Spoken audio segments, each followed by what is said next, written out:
ಅನ್ನೋದು ಬರುತ್ತೆ. ಸ್ವಲ್ಪ ದಿನ ತಡೀರಿ, ಒಟ್ಟಾಗಿ ಕೆಲಸ ಮಾಡಿ.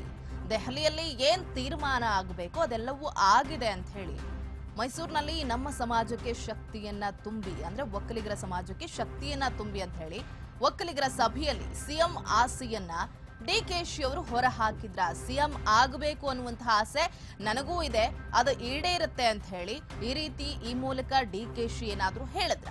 ಮೈಸೂರಿನಲ್ಲಿ ಒಕ್ಕಲಿಗ ಮತವನ್ನ ಸೆಳೆಯೋದಕ್ಕೆ ಡಿಕೆಶಿ ಬಿಗ್ ಪ್ಲಾನ್ ಅನ್ನ ಮಾಡ್ತಿದ್ದಾರೆ.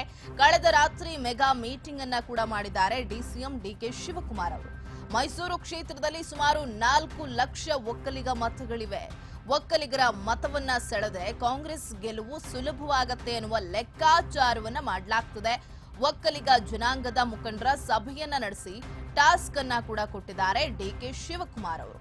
ಎಂ ಲಕ್ಷ್ಮಣ್ ಪರ ಒಕ್ಕಲಿಗ ಮುಖಂಡರು ಹೆಚ್ಚು ಮತವನ್ನ ಸೆಳೆಬೇಕು, ಮುಂದೆ ನಮಗೆ ಒಳ್ಳೆ ದಿನಗಳು ಬಂದೇ ಬರುತ್ತೆ ಅಂತ ಹೇಳಿ ಡಿಕೆಶಿ ಸಂದೇಶವನ್ನ ಕೂಡ ಕೊಟ್ಟಿದ್ದಾರೆ.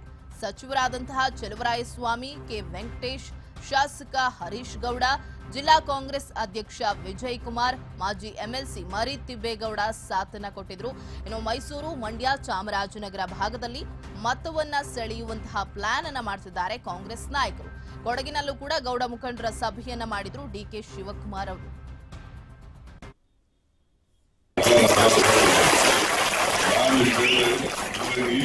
ಮೈಸೂರಲ್ಲಿ ಕೆಲವು ಪ್ರಾಬ್ಲಮ್ ಇದೆ, ನಾನಿಲ್ಲ ಅಂತ ನಮ್ಮ ಸಮಾಜದವ್ರಿಗೆ ಸ್ವಲ್ಪ ಸಮಸ್ಯೆಗಳಿದೆ.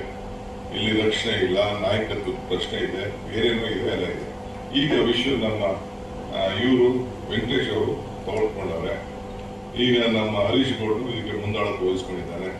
ನಾನು ನಿಮ್ಮೂರು ಮಳಿ ಆಗ್ತದೆ, ನನಗೂ ದೊಡ್ಡ ಜವಾಬ್ದಾರಿ ಇದೆ. ನೀವು ತಲೆ ಕೆಡಿಸ್ಕೊಳಕ್ ಹೋಗ್ಬೇಡಿ, ಸ್ವಲ್ಪ ದಿನ ಅಷ್ಟೇ.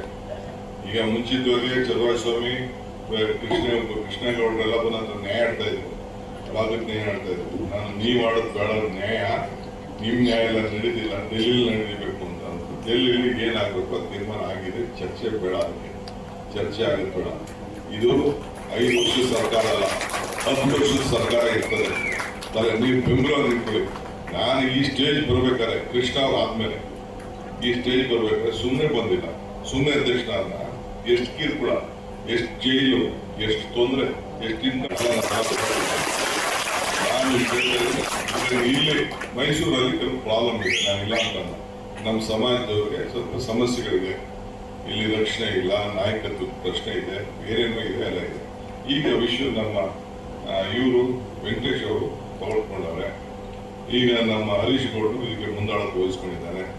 ನಾನು ನಿಮ್ಮೂರು ಮಳಿ ಆಗ್ತದೆ, ನನಗೂ ದೊಡ್ಡ ಜವಾಬ್ದಾರಿ ಇದೆ. ನೀವು ತಲೆ ಕೆಡಿಸ್ಕೊಳಕ್ ಹೋಗ್ಬೇಡಿ, ಸ್ವಲ್ಪ ದಿನ ಅಷ್ಟೇ.